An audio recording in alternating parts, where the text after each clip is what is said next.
Hi, this is Shiva Rajaya from vitalcoaching.com, and we are talking about meditation techniques. The topic for this video is 4 simple meditation pitfalls and how to avoid them. Okay, so when you start meditating, you have to be really smart, okay?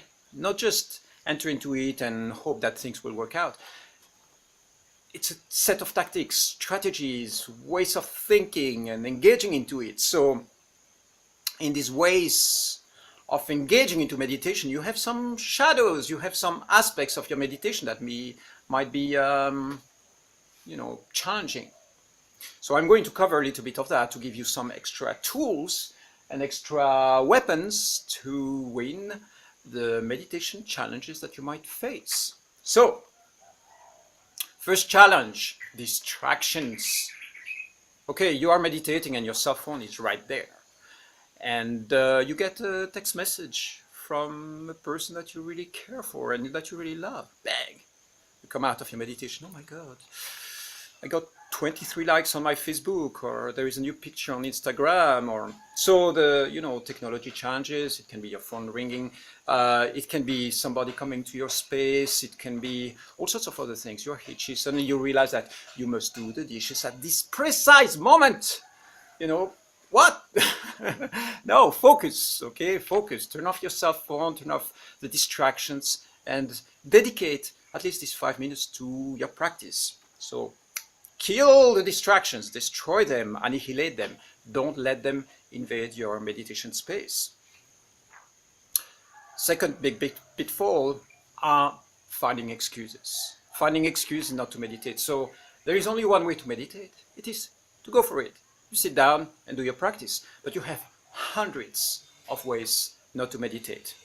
One of the ways not to meditate is to find excuses, not think that you need to have a very specific space or that you need 3 hours for your practice. So, they're all excuses, okay? There is only one way to do it, is to sit down and do your 5 minutes of practice, or when you wake up in the morning, to just engage into the practice and forget about everything else for like 5 minutes. So don't give me excuses. Don't give yourself excuses. Don't accept the excuses that come into your mind. Just do your practice. The third big pitfall is to use too much willpower. We are kind of trained in life, by school, by education, to be in the state of high discipline, and we engage with our willpower. Meditation is both a discipline and an art. So when you start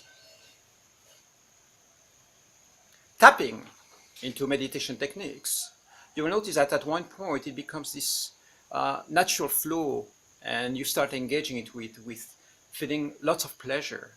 It's like when you start playing an instrument, music. In the beginning, it's a lot about doing systematic chords, but after a while, there is this creative process that engages, and that moment is extremely beautiful, because you realize that it's like the spirit takes over your practice. There is something magical, the merging of energies, and the way to access that is not to approach meditation with just willpower. In my experiences, maybe 20% willpower, 20% discipline, like that, and then it's 80% flow.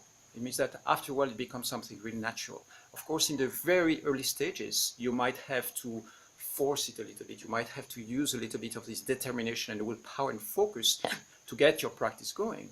But you will notice that after a while there is this natural flow that engages. So one of the things that might happen is that when you start meditating, you might set the target way too high.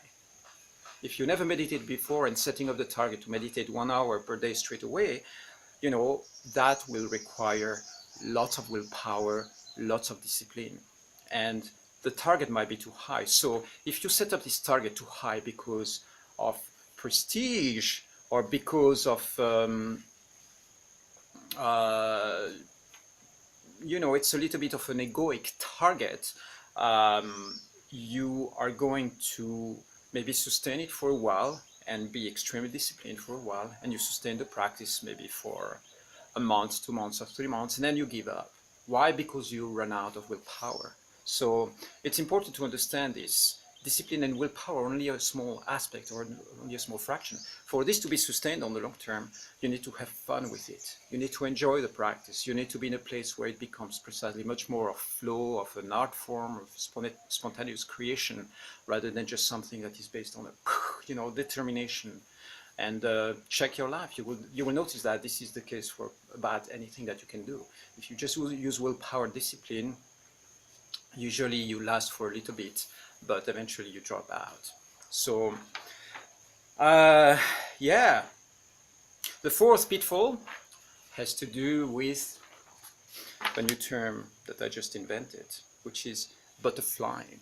Isn't it cute? Butterflying means that you jump from one flower to the next and you keep on exploring without really diving deep enough. So every flower is like a different technique that you can use.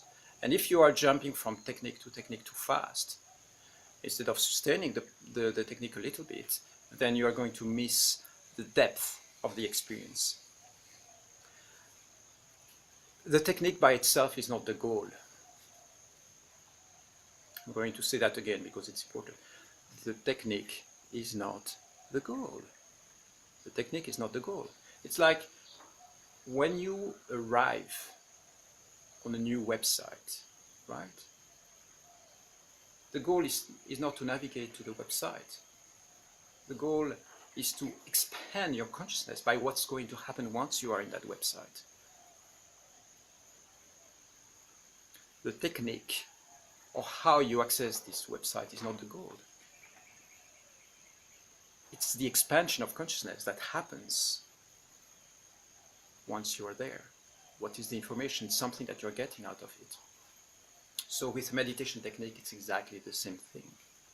The meditation is just the doorway. But once you start practicing a little bit, there is an expansion of awareness, a new flow of consciousness that happens inside of you.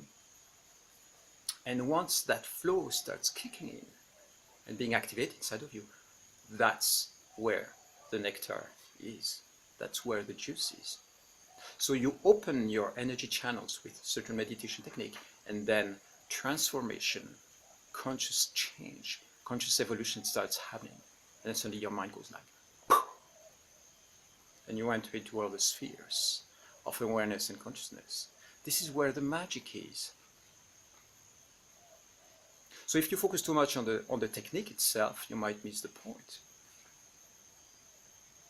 Very often, after a few minutes, some time meditating, when you are already practicing that for a while, you will notice that the technique disappears altogether. It's almost like the technique becomes irrelevant because you're already accessing that space, that point. So touching on that juice and touching on that essence of your being, that's really what you want to access. So the butterflying between those different techniques is something to watch a little. I would say stick to a practice for at least 5 minutes. And once you find a couple of techniques that work for you, then practice them for like a month to 3 months until they become really part of your being, until you really master them, because this is where the actual juice, this is where the actual power, the energy, the expansion is really happening. Okay? So again, here are 4 simple pitfalls: distractions, excuses, too much willpower, and butterflying a little bit too much. The final word for this, if you're a new meditator, is be smart. In a way, you can look at this whole spiritual exploration as a battle or as a journey to conquer your life, to conquer your mind. And in the process of this conquest, you are sometimes fighting with forces that are, distracting you or taking you in other directions. So be smart. What I'm giving you here in the form of these techniques is a battle plan.